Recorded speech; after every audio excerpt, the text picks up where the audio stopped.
guys, how you guys doing? This is Chris from Results Roofing. We're out here in Frisco, Texas on this build right now. And this is why it's important for you guys to remember that we're roofers and not mind readers.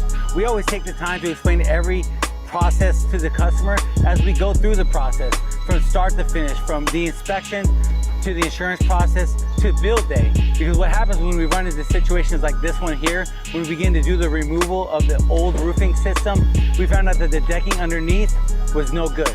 This roof is a little bit older, so the decking over the years had taken on some damage.